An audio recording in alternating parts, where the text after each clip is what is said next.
ઉત્તર ગુજરાત યુવક મંડળ સંચાલિત શેઠ MN હાઈસ્કૂલ પાટણ ખાતે શાળાના તમામ વર્ગો માટે લોકશાહી ઢબે વર્ગ પ્રતિનિધિની ચૂંટણીનું ભવ્ય આયોજન કરવામાં આવ્યું હતું।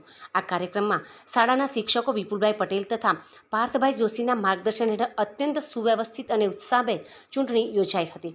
વિદ્યાર્થીઓને EVM એપ્લિકેશનનો ઉપયોગ કરીને પોતાના વર્ગ પ્રતિનિધિઓની પસંદગી માટે મતદાન કર્યું। સમગ્ર મતદાન પ્રક્રિયા પરિપૂર્ણ લોકશાહી માહોલમાં શિસ્તબદ્ધ રીતે અને સાચા અર્થમાં માતૃશાળા એક નાની સંસદ બની ગઈ હોય તેમ અનુભવી શકાય। પ્રત્યેક વર્ગે મતદાન માટે પોતપોતાના પ્રિસાઇડિંગ અને પોલિંગ ઓફિસર તરીકે જવાબદાર વિદ્યાર્થીઓને નિમ્યા હતા। ઓળખપત્રની ચકાસણીથી લઈ આંગળી પર નિશાન લગાવવું અને મતકુટી સુધી મતદારોને માર્ગદર્શન આપવાની તમામ પ્રક્રિયા વિદ્યાર્થીઓ દ્વારા સંચાલિત કરવામાં આવી હતી।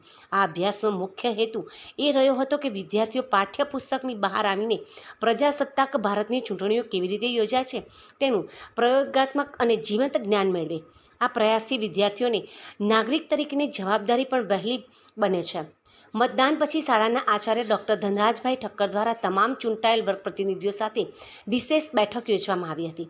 તેઓએ દરેક વિદ્યાર્થીઓને જણાવ્યું હતું, એક પ્રતિનિધિ તરીકે તમે માત્ર ચૂંટાયેલા વ્યક્તિ નથી, પણ તમારા વર્ગના સંગઠન અને ભાવિ વિકાસ માટે એક નેતા તરીકે જવાબદાર છો।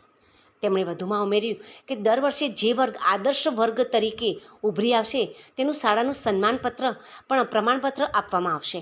અંતે આચાર્યશ્રીએ દરેક વિદ્યાર્થીને પ્રેરણાદાયક સંદેશ આપ્યો કે જ્યાં પ્રતિનિધિ નિષ્ઠાપૂર્વક પોતાની ભૂમિકા ભજવે છે ત્યાં સમગ્ર શાળા સમૃદ્ધ દિશામાં આગળ વધે છે। આ લોકશાહી અભ્યાસ શ્રેણી શાળાના શિક્ષક મંડળ અને વિદ્યાર્થી મંડળના સમન્વિત પ્રયત્નોથી એક સ્મરણીય અનુભવ બની રહ્યો હતો।